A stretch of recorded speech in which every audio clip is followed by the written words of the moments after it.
बिस्मिल्लाहिर्रहमानिर्रहीम अस्सलामुअलैकुम। मैं हूं उमैस मुनीर, आप देख रहे हैं हमारा यूट्यूब चैनल। नाज़रीन, एक तरफ अमरीकी सदर डोनाल्ड ट्रंप ने मुज़ाकरात को एक मौका देने के लिए ईरान की तवानाई तंसीबात के ऊपर हमलों की तारीख में इजाफा कर दिया है और मज़ीद 10 दिन दे दिए गए हैं कि जिसके बाद दोबारा से अगर मुज़ाकरात कामयाब नहीं होते हैं तो अमरीका ईरान की तवानाई तंसीबात के ऊपर अटैक कर देगा। और कहा यह गया है कि हम सिफारतकारी की जीत चाहते हैं। लेकिन अगर आप ग्राउंड रियलिटी देखें तो आपको पता चलेगा कि सूरत हाल, जो हकीकी सूरत हाल है, वो इससे कुछ मुख्तलिफ है और अमरीकी फौज की नकलो हरकत भी इससे कुछ बरक्स बताती है। 10,000 अमरीकी फौजी मशरिक वुस्ता के अंदर मजीद भेजने का जो फैसला है वो इस वक्त किया जा रहा है और कहा यह जा रहा है कि ये ईरान के अंदर दो तरह के ऑपरेशन कर सकते हैं, जो कि हमने आपको पिछली वीडियो में बताया था। या तो खार जजीरे के ऊपर कब्जा किया जाएगा या फिर ईरान का जो 400 किलोग्राम यूरेनियम है उसको कब्जे में लिया जाएगा, जिसके लिए पहले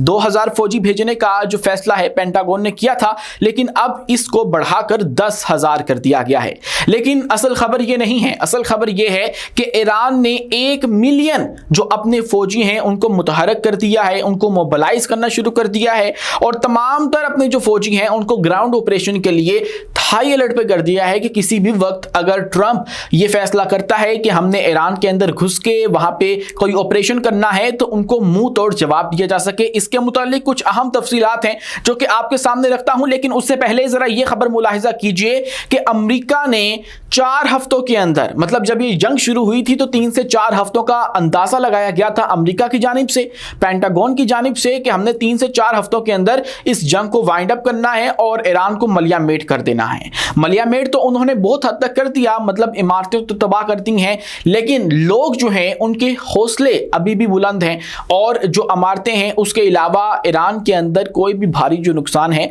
वो उस तरह से नहीं हो सका है। कुछ शहादतें हुई हैं जो कि ईरान पहले ही एक्सपेक्ट करके बैठा हुआ था, उसको पता था कि इस तरह की जो कैजुअलिटीज हैं वो तो होंगी और इसको उन्होंने जब एक्सपेक्ट किया था तो तमाम तर अंदाजे उन्होंने लगाए थे। लेकिन इसके अलावा अमेरिका जो है वो कुछ नहीं कर सका। खबर यह है कि 4 हफ्तों के अंदर जो अमेरिका है उसने अपने 850 टोमाहाक मिसाइल जो हैं वो ईरान के अंदर फेंके हैं और इस ऑपरेशन के अंदर इस्तेमाल किए हैं। अब ये एक जो टोमाहाक मिसाइल है ये $3.6 मिलियन का है, एक मिसाइल जो है, और अगर आप इसको 850 से मल्टीप्लाई करें तो आपको पता लगता है कि सिर्फ 4 हफ्तों के अंदर अमेरिका को तकरीबन $3 बिलियन का ये नुकसान जो है वो उठाना पड़ा है, जो कि ईरान के अंदर उसने अपना किया है, अपनी आवाम का किया है और अपनी आवाम के टैक्स के पैसों का किया है। सिर्फ यही नहीं, टेलीग्राफ के अंदर एक रिपोर्ट शाया हुई है और उसके मुताबिक पहले 16 दिनों के अंदर अमेरिका और उसके इत्तहादियों ने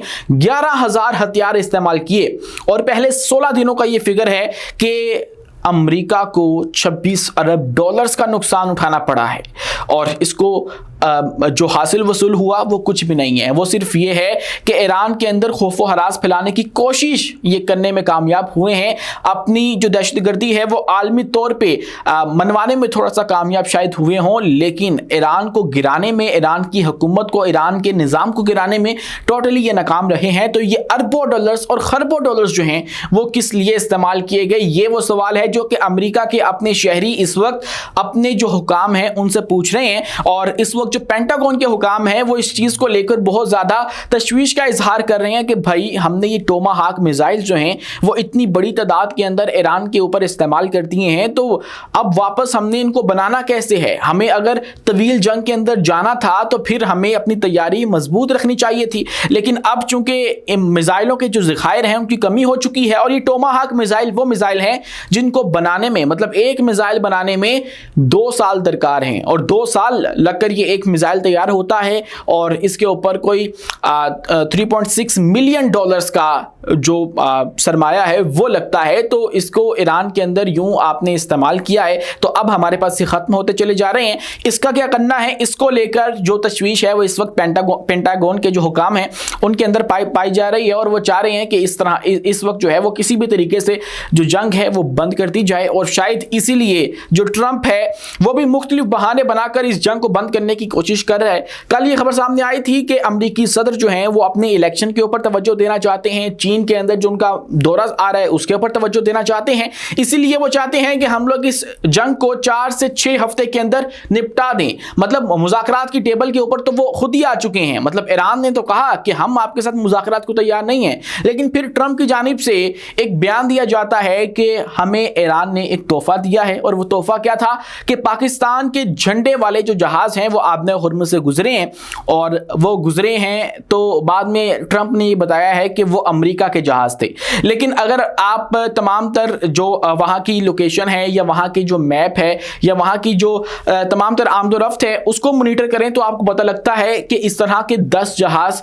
जो ट्रंप बता रहे हैं कोई भी वहाँ से नहीं गुजरे हैं, और ये तमाम तर जो बहाना है वो बनाया जा रहा है। और ट्रंप ये कह रहे हैं कि ये चूंकि ईरान की तरफ से हमें एक तोहफा दिया गया था तो हम इसको एक जेस्चर के तौर पे ले रहे हैं, और इसीलिए हम लोग मुज़ाकरात करने को तैयार हैं और मज़ीद जो 10 दिन है उसका इजाफा कर रहे हैं। तो यहाँ से आपको वाज़ेह तौर पर नज़र आता है कि अब जो ट्रंप है वो एक फेस सेविंग लेने की कोशिश कर रहा है और किसी तरीके से इस जंग से निकलने की कोशिश कर रहा है, क्योंकि हर तरफ से जो प्रेशर है वो इस वक्त बहुत ज़्यादा बढ़ चुका है। लेकिन ऐसे में खबरें सामने आ रही है कि ईरान ने अपने 1 मिलियन जो फौजी हैं, अपने जो पर्सनल हैं उसके अंदर उनके एक्टिव पर्सनल भी हैं और रजाकार जो कि रिजर्व सोल्जर्स होते हैं उनको भी हाई अलर्ट पे कर दिया है कि अगर अमेरिका अपने यहाँ पर फौजी उतारता है या फिर किसी भी जगह से इर्द गिर्द वाले ममालिक से एंटर होने की कोशिश करता है तो आपने फौरी उनके लिए ये एक तारीखी जहन्नुम बना देनी है। ईरान के तमाम तर जजीरे जो हैं जहां पर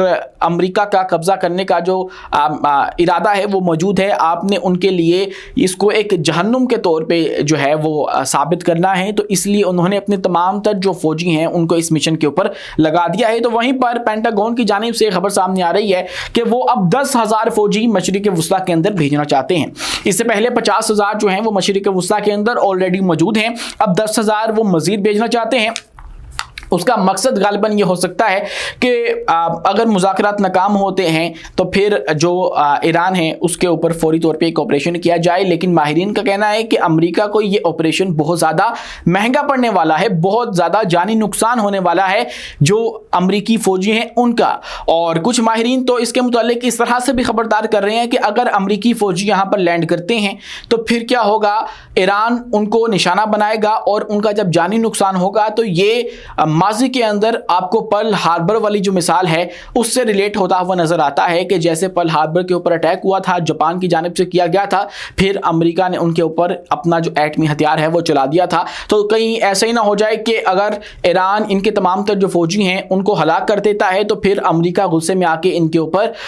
कोई जोहरी हमला कर दे या फिर जो न्यूक्लियर अटैक है वो कर दे। नाजरीन, यहाँ पर एक और जो चौंका देने वाला इंकशाफ है वो इजरायली चीफ ने किया है। जो IDF के चीफ हैं उनकी जानिब से बात सामने आई है, वो ये कहते हैं कि अगर ऐसा ही चलता रहा तो इजरायली फौज खुद ब खुद ही खत्म हो जाएगी। मतलब IDF जो इजरायली डिफेंस फोर्सेस हैं उनके चीफ ये कह रहे हैं, जिनका नाम आयल जामिर है, वो कहते हैं कि हमारे पास इस वक्त अफरादी कुव्वत की इंतहाई किल्लत हो चुकी है, हमारे पास मैन पावर मौजूद नहीं है और हमारे पास तमाम तर जो वसाइल हैं वो पूरे नहीं हैं। तो इसीलिए हम लोग ये जंग जो है वो उस तरह से नहीं लड़ पा रहे हैं और अगर ऐसे चलता रहा तो इजरायली जो फोर्सेस हैं या इजरायली फौज जो है वो खुद ब खुद ही खत्म हो जाएगी। और उन्होंने 10 रेड फ्लैग्स जो हैं वो अपने वुज़रा के सामने रख दिए हैं और 10 कवानीन का मुतालबा किया है कि आप लोग इसके अंदर तरमीम करें और इसको लाजमी कर दें। और उसके अंदर जो मेजर कवानीन है वो कॉन्स्क्रिप्शन लॉ है, यानी कि ये वो कानून है जिसके मुताबिक अपने तमाम तर शहरियों को ज़बरदस्ती फौज के अंदर धकेलते हैं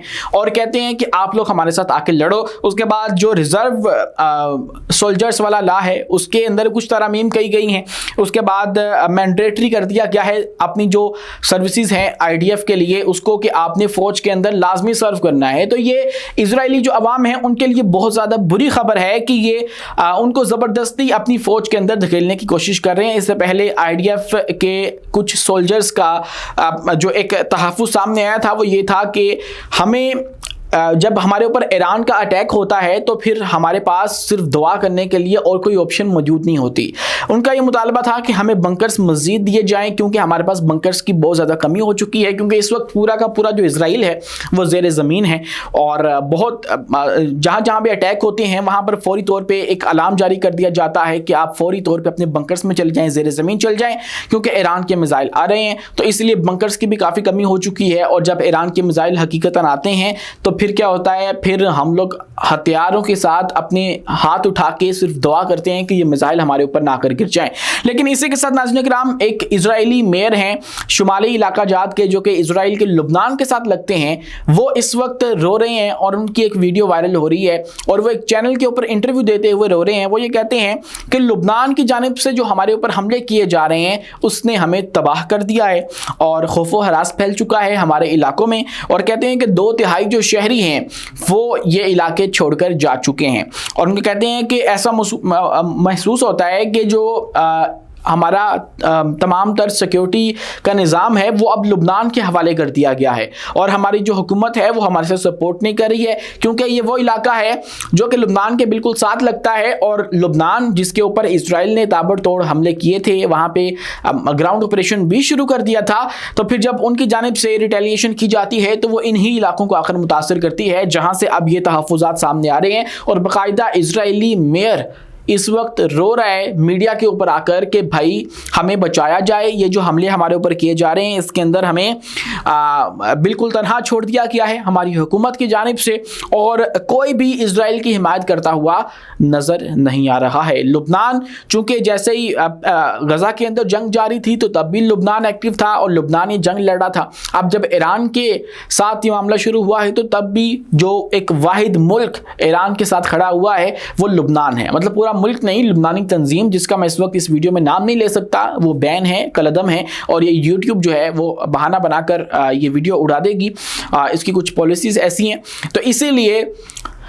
उनकी जानिब से जब इजराइल के ऊपर अटैक किए जाते हैं तो फिर जो इजरायली मेयर है वो ख़ुद रोने पर मजबूर हो गया है, यानी कि जो शुमाली इजराइल है वो मुकम्मल तौर पर खाली हो चुका है। लोग वहाँ से नकल मकानी करके दूसरे शहरों में मुंतकिल हो चुके हैं। आज के लिए इतना ही। अपने मेज़बान उमैस मुनीर को दीजिए इजाज़त। मिलते हैं अगली वीडियो में किसी नई मालूमात के साथ। शुक्रिया, अल्लाह हाफिज़।